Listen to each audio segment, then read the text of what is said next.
Yo les refs, j'espère que vous allez bien. On se retrouve aujourd'hui pour une nouvelle vidéo. Alors, je vous avais dit que j'essaierais de vous faire le maximum de débriefs de matchs pendant cette Coupe du Monde 2022. Je comptais faire le premier hier pour vous parler de l'écrasante victoire de l'Angleterre 6-2 face à l'Iran. Malheureusement, faute de temps, j'ai pas pu la faire. Et du coup, le premier débrief, ça sera pour la grosse surprise à laquelle on a assisté aujourd'hui. La victoire 2-1 de l'Arabie Saoudite face à l'Argentine. Alors, il y a beaucoup de choses à dire, donc je vais essayer de faire en sorte que la vidéo ne dure pas une heure, mais vraiment on pourrait s'étaler sur ce match. Pour commencer, on va faire un petit rappel de la composition d'équipe alignée par l'entraîneur argentin. Alors un 4-2-3-1, tout ce qu'il y a de plus classique, on retrouvait Emi Martinez dans les buts, Romero et Otamendi en charnière centrale avec Tagliafico à gauche et Molina à droite. Devant la défense, un milieu à deux avec De Paul et Paredes. Alors on va parler de leur cas dans un instant, mais c'était quand même vachement pas brillant. Et puis devant on avait Lionel Messi en soutien de Lautaro Martinez avec Papu Gomez et Angel Di Maria sur les côtés. Donc déjà plusieurs choses qui m'ont frappé moi dans cette composition d'équipe de l'Argentine. Premièrement, les titularisations de Romero qui n'avait pas joué depuis un moment à Tottenham parce qu'il était blessé. La titularisation de Papu Gomez et Angel Di Maria qui pareil sont pas les deux joueurs qui jouent le plus en club. Di Maria c'est quand même précaire sa situation depuis qu'il est arrivé à la Juve. Et puis pareil au milieu le fait de voir Paredes et De Paul titularisés. De Paul qui on le sait est en instance de départ de l'Atlético. Cholo Simeone ne compte plus vraiment sur lui. Et Paredes c'est pareil qui joue pas des masses avec la Juve depuis qu'il est arrivé cet été. Donc voilà, moi il y avait quand même quelques surprises que j'aimais pas forcément dans cette composition de l'équipe d'Argentine. Déjà j'avais dit dans ma vidéo de présentation du groupe B du groupe C que je pense le point qui allait poser problème dans cet effectif argentin c'était la défense. Si jamais vous n'avez pas vu la vidéo, je vous la remets juste ici, vous pourrez aller la voir.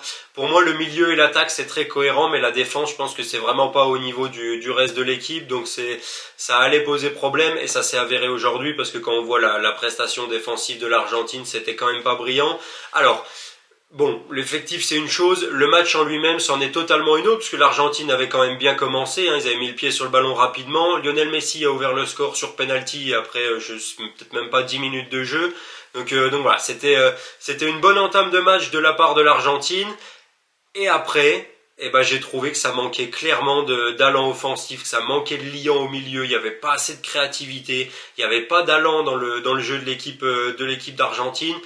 Plusieurs fois en première mi-temps, on a vu les 4 joueurs offensifs arrêtés sur la même ligne dans le rond central, avec Papu Gomez et Di Maria au niveau des lignes de touche, et puis Messi arrêté à côté de Lautaro Martinez, pas un appel, personne qui redescend chercher le ballon. Enfin voilà, j'ai trouvé que ça, offensivement, c'était pas cohérent comme ça aurait dû l'être. Alors, l'Argentine s'est vue refuser 2 buts pour hors-jeu. Le deuxième, Lautaro, il est hors-jeu d'1m30, donc voilà, il y a vraiment pas débat là-dessus, il y a rien à dire.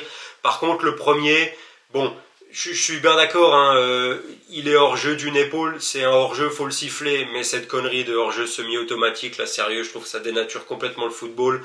On annule des beaux buts parce que le mec a une épaule hors-jeu, je pense que ça devrait se jouer au niveau des pieds et pas du haut du corps, mais bon, ça c'est que mon avis. Mais voilà. L'Argentine a mis 2 buts refusés pour hors-jeu, mais à part ces 2 buts-là, ils n'ont pas réussi à se créer d'occasions vraiment franches. Sincèrement, j'ai trouvé, voilà, pour moi c'était pas, je m'attendais à voir, surtout après qu'ils aient ouvert le score, au bout de 10 minutes de jeu, je me suis dit ça allait faire comme l'Angleterre hier, une fois qu'ils mettent le premier but, ils vont dérouler et puis ils vont en inscrire 4 ou 5. Et pas du tout en fait, cette équipe de l'Arabie Saoudite, sincèrement, elle était très solide, elle était bien regroupée derrière. Déjà on l'a vite vu dès le début du match que le plan de jeu ça allait être un bloc bas défensivement avec pour objectif d'exploser le plus rapidement en contre. Donc voilà, ils ont réussi à faire le taf le mieux possible, puisqu'ils sont retournés au vestiaire à la mi-temps en perdant seulement 1-0. Et comme je l'ai dit, l'Argentine s'est pas créé de situations dangereuses en première mi-temps, à part les buts refusés sur hors-jeu. Donc c'est pas comme si ils méritaient de mener 4-5-0 à la mi-temps. Non, cette équipe d'Arabie Saoudite les a vraiment bien accrochés. Dans le duel, sincèrement, dans l'impact, je les ai trouvés bien plus costauds que les Argentins. J'ai trouvé qu'ils leur faisaient mal dans tous les duels. Ils avaient 2 latéraux qui étaient, franchement, j'ai été surpris j'étais surpris de voir cette équipe de l'Arabie Saoudite qui était globalement à ce niveau. Hein. Sincèrement, c'était la meilleure équipe asiatique qu'on ait vue depuis le début de la compétition, sans aucun doute. Mais alors, je savais par le fait qu'ils étaient coachés par Hervé Renard et que c'est un entraîneur qui mise beaucoup sur un plan de jeu solide défensivement, je savais que ça allait être costaud tactiquement, mais à ce point-là, sincèrement, je pensais pas que c'était le cas. Donc voilà, j'étais agréablement surpris par cette équipe de l'Arabie Saoudite. Mais selon moi, l'Argentine n'a pas fait autant qu'elle aurait dû faire. Je pense que s'il y avait eu l'allant offensif qu'on leur a connu pendant les qualifications ou même pendant le match face à l'Italie, là, la super coupe de finale, la super coupe de je sais pas quoi là, il y a quelques mois de ça, sincèrement, ça aurait été bien mieux. Les prestations de Paredes et Rodrigo de Paul au milieu, sincèrement, c'était pas d'un niveau abyssal, mais pas loin. Paredes, pour moi, il a rien à foutre dans cette équipe. Qu'un mec comme Enzo Fernandez, qui est vraiment un très très très très très gros crack du football argentin, sincèrement, il est bourré de talent. Qu'un mec comme Enzo Fernandez, et qui est titulaire avec Benfica en plus, qui joue la Ligue des Champions et tout, ne soit pas titulaire dans ce milieu-là au profit d'un Paredes ou d'un Rodrigo de Paul, je trouve ça aberrant, sincèrement, parce qu'il est bien meilleur que les deux. Mais voilà, et pareil, offensivement, l'Argentine, Di Maria, bon, absent tout le match, Papu Gomez, c'est pareil, il est sorti à la 60e, mais le peu qu'il a joué, c'était clairement pas incroyable. Messi, c'est pareil, beaucoup trop transparent, à part les 10 premières minutes où il a eu une belle occasion, une frappe, un très bel arrêt du gardien, et le penalty où il marque, derrière dans la création, il était aux abonnés absents. C'est lui qui doit apporter ses talents offensifs, c'est lui qui doit créer les actions, faire les décalages et tout. Et là, de par sa qualité de passe, mais là, sincèrement, il y avait rien. Hein, c'était un peu, enfin, je sais pas. J'étais drôlement déçu par cette équipe, par cette première mi-temps de l'Argentine, et je me suis dit que voilà, à 1-0 à la mi-temps, ils allaient faire le taf en deuxième. Je les voyais plus forcément, du coup, de par la physionomie de la première mi-temps, gagner largement, mais je me suis dit qu'ils allaient remettre, allez, un but ou deux, histoire de gagner 2-0, 3-0 sereinement. Mais voilà, et en fait c'est totalement l'inverse qui s'est passé en deuxième mi-temps. Cette équipe de l'Arabie Saoudite, elle est revenue encore plus motivée qu'en première mi-temps. Je pense qu'Hervé Renard, il a dû leur mettre une belle soufflante à la mi-temps. La preuve, ils ont mis, je crois, 2 buts en même pas 10 minutes. Donc, et puis 2 très beaux buts hein, en plus. Hein. Le deuxième but là, la frappe enroulée en lucarne, elle était vraiment magnifique. Donc voilà, ils ont mis 2 buts en 10 minutes. Et derrière, l'Argentine, pendant plus d'une demi-heure, ils n'ont pas été capables de marquer. Ça, c'est pareil, les mêmes problèmes qu'en première mi-temps. Il n'y avait pas assez de projection vers l'avant, il n'y avait pas assez d'appels tranchants, il n'y avait pas un mec qui était capable de faire le lien entre la défense et l'attaque. Enfin, j'ai trouvé ça vraiment beaucoup trop faible. L'entrée de Julian Alvarez vers la 70e à peu près, elle a rapporté un petit peu de dynamisme à cette attaque argentine, mais c'était pas suffisant en fait. Le problème c'est que voilà, c'est pas normal qu'un mec qui joue 20 minutes en fasse plus que des Di Maria ou des Messi qui sont sur le terrain depuis le coup d'envoi. Donc voilà, c'était pas suffisant. Et je pense sincèrement que s'ils en avaient pris un troisième en contre, ça aurait pas été choquant non plus, parce qu'à la fin ils essayaient de tout donner pour égaliser, mais voilà, ça a pas suffi. Donc voilà, si un mec, j'étais en train de me faire la réflexion, mais s'il y a un mec qui voit les stats de ce match, d'ailleurs je vous les affiche juste ici si vous les avez pas vus, si un mec voit les stats de ce match sans avoir vu le match, il doit se dire ah c'est pas normal, l'Argentine mérite de gagner, 70% de possession, 16 tirs à 3. Mais en fait non, je trouve même pas que la victoire de l'Arabie Saoudite soit volée, tellement je les ai trouvés convaincants dans l'impact, dans le duel. En contre-attaque c'était clinique, hein, la preuve, 3 frappes de tir cadré, 2 buts, je pense que voilà, on peut pas faire plus réaliste que ça. Hein. C'est vraiment c'est un réalisme qui fait froid dans le dos, et dont beaucoup de grosses nations pourraient s'inspirer, hein, parce que si l'Argentine avait été un peu plus appliquée devant le but, je pense que le résultat aurait pas été le même, mais voilà. Le fait est que du coup on a assisté à un des plus gros upsets de l'histoire de la Coupe du Monde, hein, si ce n'est le plus gros, parce que je pense qu'il y avait vraiment pas beaucoup de personnes sur Terre qui voyaient l'Arabie Saoudite battre l'Argentine aujourd'hui. Et ça fait surtout que l'Argentine s'est mis dans une sacrée merde hein, quand même, parce que je pense que s'ils avaient potentiellement un faux pas autorisé en poule, c'était vraiment pas celui-là.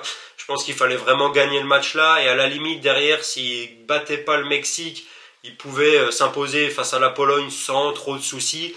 Là, c'est plus du tout le cas. Hein. Là, va falloir absolument battre le Mexique dès samedi et la Pologne lors du troisième match. Si les Argentins veulent espérer une qualification.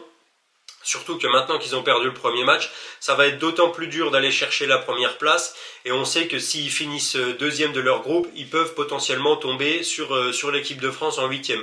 Alors, d'après ce que l'Argentine a montré aujourd'hui, sincèrement, l'équipe de France, elle a vraiment rien à craindre. Hein, parce que pour moi, pour moi, je trouve que l'Argentine, elle n'a pas progressé depuis 2018. En fait, c'est les mêmes problèmes défensifs, c'est les mêmes problèmes de création. Je veux dire, quand Messi est pas dans un jour où il est étincelant et où tout lui réussit et où il porte l'équipe sur son dos tout seul, eh ben, il n'y a rien qui se passe en fait. En première mi-temps, aujourd'hui, j'ai trouvé que le seul qui, par ses appels, avait été capable de créer des différences, c'était Lautaro Martinez. Malheureusement, en deuxième mi-temps, il a disparu comme tous ses coéquipiers, mais voilà. Si Messi est pas dans une forme étincelante et ne fait pas tout lui-même, eh ben on sent que cette équipe d'Argentine elle a beaucoup de mal. Défensivement c'est pareil sur les deux buts qu'ils prennent. Enfin je veux dire le premier but il y a une mésentente entre Romero et Otamendi, le ballon rebondit deux fois. Finalement l'attaquant de l'Arabie Saoudite le prend mais une frappe croisée but. Bon, alors le deuxième c'est une frappe en lucarne merveilleuse donc il y a rien à dire mais je veux dire il doit pas frapper, il est au milieu de trois Argentins, Romero est en retard dans le duel, Rodrigo de Paul est en retard sur le tac derrière, enfin voilà, défensivement j'avais prévenu dans ma première vidéo que ça allait être compliqué pour l'Argentine, parce que je trouvais que la défense n'était pas au niveau du reste de l'équipe, bah ça s'est prouvé aujourd'hui, et d'ailleurs une interrogation aussi, comment on peut faire démarrer Romero qui n'a pas joué depuis un moment avec les Spurs, devant Lisandro Martinez qui fait une très grosse saison avec United. J'étais le premier sceptique concernant Lisandro Martinez quand il est arrivé en première ligue. Au final aujourd'hui c'est déjà c'est déjà le taulier je dirais de la défense de United. C'est probablement leur meilleur joueur depuis cette première partie de saison pardon. Le fait qu'il soit pas titulaire dans cette défense là pour moi c'est incompréhensible mais voilà. Du coup, je pense qu'il le sera pour le deuxième match, hein, vu la prestation de Romero et d'Otamendi aujourd'hui. Je pense qu'il y en a un des deux qui va sauter. Je mettrai ma pièce sur Romero quand même, hein, si je devais parier, mais voilà. Tout ça pour dire que pour moi, cette équipe d'Argentine, eh ben, elle a, pas que pour moi d'ailleurs, hein, mais voilà, je l'ai trouvée très décevante, notamment défensivement et dans la création du jeu. Donc voilà, va vite falloir qu'ils se réveillent s'ils veulent espérer une qualification. Alors pour la première place, sincèrement, je trouve que ça paraît déjà bien compliqué. La qualification, elle est encore jouable. Il n'y a rien ils sont pas encore éliminés, loin de là. Mais va vite falloir qu'ils se réveillent et qu'ils fassent preuve d'un peu plus de réalisme et d'allant offensif pour battre le Mexique ce week-end. Donc voilà pour le débrief de ce match. Encore une fois, grosse félicitations à Hervé Renard pour la mise en place tactique et à l'équipe d'Arabie Saoudite qui a fait un match très costaud, très vaillant, dans l'impact, en contre-attaque, enfin voilà, c'était très sérieux, j'étais agréablement surpris de les voir jouer, et sincèrement, ils peuvent poser pas mal de problèmes à plusieurs équipes, hein, s'ils continuent à ce niveau-là. Donc voilà, hâte de voir ce que ça donne. C'était tout pour le premier débrief de ce mondial 2022, les refs, et évidemment, on va se retrouver demain pour le débrief de l'équipe de France. Restez connectés, je pense qu'il sortira aux alentours de midi, 13h à peu près, dans les horaires là. Voilà, j'essaierai de le tourner le matin pour vous sortir ça le midi. Il y aura peut-être une autre vidéo concernant le match de l'équipe de France. J'en dis pas plus parce que je suis pas certain de pouvoir la réaliser. Mais voilà, restez connectés. Normalement, le débrief arrive demain. Comme d'habitude, si vous avez aimé la vidéo et que vous aimez le travail, n'hésitez pas à laisser un petit j'aime et surtout à vous abonner à la chaîne Les Refs. C'est très important. Il y en a encore pas mal qui regardent les vidéos mais qui sont pas abonnés. Donc s'il vous plaît, faites-le, ça m'aiderait beaucoup. Et en attendant qu'on se retrouve pour le débrief de l'équipe de France demain, je vous dis bonne soirée, prenez soin de vous, à bientôt les refs.